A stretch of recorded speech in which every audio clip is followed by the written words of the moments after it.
Tanah merupakan salah satu aspek penting dalam kehidupan manusia. Tanah menyediakan habitat, sumber mineral, zat hara, serta menjadi tempat berpijak bagi makhluk hidup. Namun bagaimana jika tanah justru menjadi ancaman bagi manusia? Tanah bergerak yang terjadi di Desa Cibeduk, Kecamatan Rongga, Kabupaten Bandung Barat diperkirakan bakal semakin parah. Mengakibatkan sebanyak 10 bangunan dan fasilitas umum hancur, 47 rumah rusak berat, dan 192 orang mengungsi. Selain merusak rumah warga dan sejumlah infrastruktur, pergerakan tanah yang terjadi di Desa Cibeduk turut menghancurkan sekolah.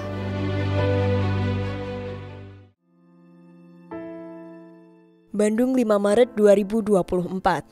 Tanah gerak menghancurkan 40 hunian di Kampung Cigombong, Desa Cibeduk, Kecamatan Rongga. Hal tersebut mengakibatkan evakuasi terhadap 48 keluarga serta 90 siswa dipindahkan kegiatan belajar mengajarnya.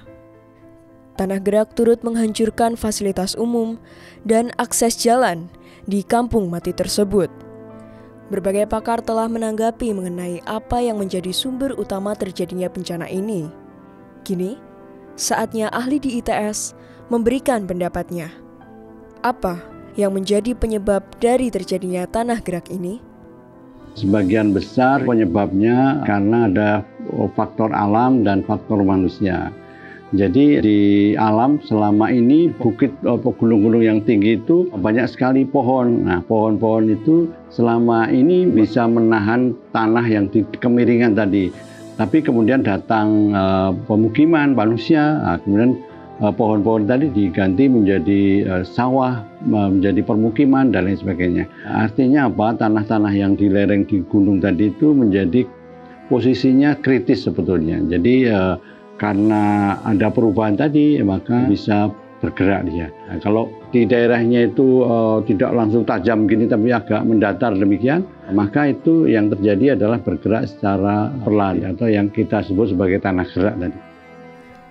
Menilik dari penyebabnya, apakah terdapat persamaan antara aktivitas tanah gerak dengan tanah longsor?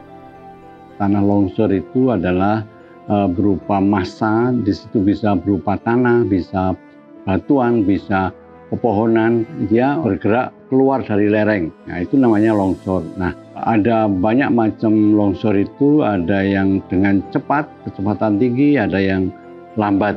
Nah, kalau tanah gerak ini juga sebenarnya sama dengan longsor, tapi kita nyebutnya adalah dengan jalan yang lambat. Atau kita sering nyebutnya itu kalau dalam bahasa Inggris namanya creeping, jadi dia berjalan secara lambat. Sebagai masyarakat, bagaimana kita dapat mengetahui terjadinya tanah gerak? Di daerah itu mulai ada retakan dan turun mungkin hanya sedikit sekali. Tapi itu sudah menyebabkan beberapa rumah juga ikut retak karenanya. Nah, karena kondisi seperti itu, kita melakukan kajian di sana dan pada saat ini beberapa hari yang lalu ini retakan tadi itu menjadi melebar dan itu sudah menjadi longsor. Peran teknologi dan berbagai bidang ilmu jelas membantu masyarakat dalam pencegahan bencana hingga upaya mitigasi. Lantas bagaimana langkah yang dapat kita ambil dalam melakukan penyelamatan secara dini? Jadi untuk khususnya di masyarakat yang di daerah pegunungan, pada waktu musim hujan sekarang ini, maka mereka sudah harus bersiap. Jadi ada yang menuju ke atas, apakah tanah ini sudah mulai retaknya tambah lebar atau enggak, seperti itu. Tapi bisa juga kita membuat semacam sistem peringatan dini sederhana. Jadi daerah yang retak dikasih tali, nah nanti kalau talinya ini menegang itu berarti dia akan bergerak. Jadi harapannya itu orang semua harus mulai memperhatikan di daerah pegunungan tadi apakah ada retakan atau dan lain sebagainya. Jadi berusaha untuk diantisipasi sebelum terjadi. Apakah dalam penerapannya, pemerintah serta berbagai pihak terkait dapat melakukan sebuah upaya?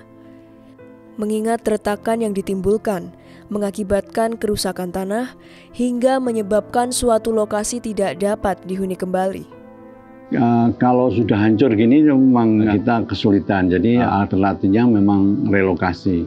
Karena untuk daerah tadi itu memang harus distudi lagi secara detail apakah dia masih bisa dipakai untuk permukiman apa enggak. Jadi bidang longsor itu bisa hanya 1 meter, 2 meter, bisa puluhan meter. Kalau bidangnya sangat dalam kan jadi kesulitan. Jadi terpaksa di situ dikosongkan, dihutankan kembali.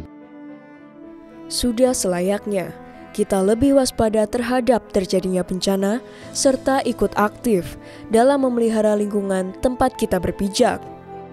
Jangan sampai alam yang kita tinggali berbalik menjadi ancaman bagi kehidupan manusia.